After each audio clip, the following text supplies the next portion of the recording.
Coucou tout le monde. Alors, prêt à ouvrir notre fenêtre numéro 3? Allez, c'est parti.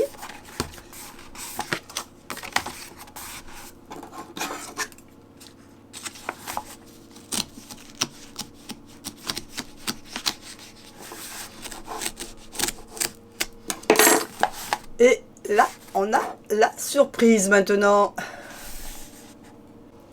Alors, comme pour hier, je vais vous lire simplement quelques passages. Mais je vous lirai en entier, par exemple, le travail que vous aurez à faire. Donc, 3 décembre. Alors, le 3 décembre, on va le faire avec Emmanuel Johnson. Désolée pour ma voix, elle est cassée un petit peu, mais je suis toujours malade. Donc ici, on va parler de vie antérieure, d'aller à la rencontre de notre passé. Et si vos vies passées vous permettaient de vous révéler, et si vous utilisiez le mois de décembre pour vous recentrer, pour comprendre d'où vous venez, et quel chemin votre âme a parcouru depuis sa première incarnation. C'est le voyage que nous vous proposons aujourd'hui. De temps en temps, l'idée que l'âme survive au corps physique et suive son propre dessein a fasciné. Les vies antérieures supposent le concept de réincarnation, littéralement le retour dans la chair. Vous êtes un chercheur du monde. Le chercheur s'interroge. Il ne rejette rien sans pour autant tout accepter. Les questions du chercheur de monde. Le compteur des incarnations. Quel âge a votre âme? Nous avons bien évidemment des compteurs de vie différentes. Certaines sont de vieilles âmes, cela signifie qu'elles ont déjà connu de nombreux cycles de réincarnation, parfois plusieurs cycles sur une même période historique. Ce sont des âmes qui sont le plus à même à se remémorer leurs souvenirs, la connexion étant plutôt aisée et bien appréhendée. D'autres sont de jeunes âmes, elles ont connu peu de réincarnations.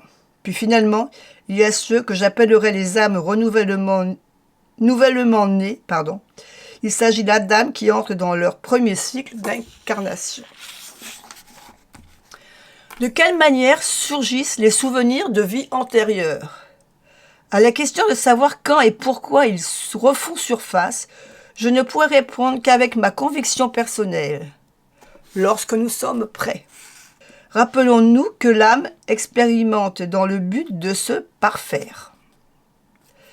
Les voies d'accès aux souvenirs des vies antérieures. Les souvenirs de vie passées peuvent emprunter différents chemins d'accès pour ressurgir. Nous ne sommes pas les seuls décideurs de l'émergence d'un souvenir d'âme. Une partie incombe à une sphère supérieure. Ainsi, si malgré vos efforts aucun souvenir ne se ressurgit, il est bon de le respecter. Peut-être n'êtes-vous pas prêt. Peut-être que ces informations n'ont pas à vous être transmises pour le moment.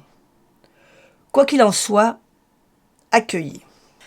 La méditation guidée. La méditation est un état de conscience modifié qui vous permet de poser votre mental, de canaliser les 1001 pensées qui gravitent dans votre esprit et de favoriser, avec un peu d'entraînement, l'ouverture du canal perceptif, subtil et intuitif.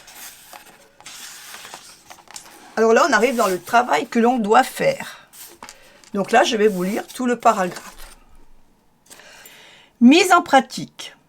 Tout d'abord, trouvez un lieu, une pièce où vous serez sûr de ne pas être dérangé pendant environ 1 heure. Prévoyez de quoi vous mettre à l'aise, portez des vêtements amples, prenez une couverture, des coussins et d'autres choses confortables si le cœur vous en dit. Vous pouvez également vous munir d'un carnet afin de noter vos ressentis ou ce que vous avez vu durant votre méditation. Une fois que vous êtes confortablement installé, fermez les yeux et prenez de profondes inspirations, puis relâchez par de profondes expirations. Recommencez une dizaine de fois. Graduellement, vous allez sentir vos muscles se détendre et votre corps en contact profond avec le sol. Prenez le temps de prendre conscience de chaque partie de votre corps en contact avec le sol. Vous vous enracinez.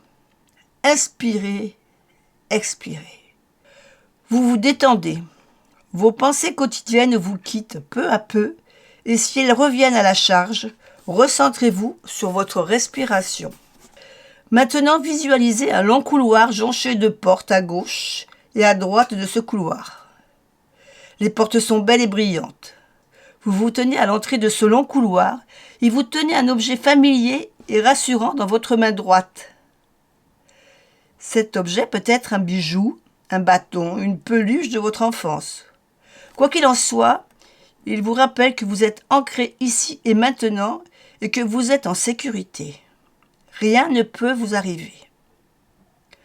Vous commencez à avancer dans ce long couloir, les lumières des portes scintillent. Vous allez choisir une de ces portes et l'ouvrir. Choisissez-la en confiance, sans crainte. Rappelez-vous que vous avez votre objet sacré dans la main et que rien ne peut vous arriver. Prenez le temps dont vous avez besoin pour choisir votre porte.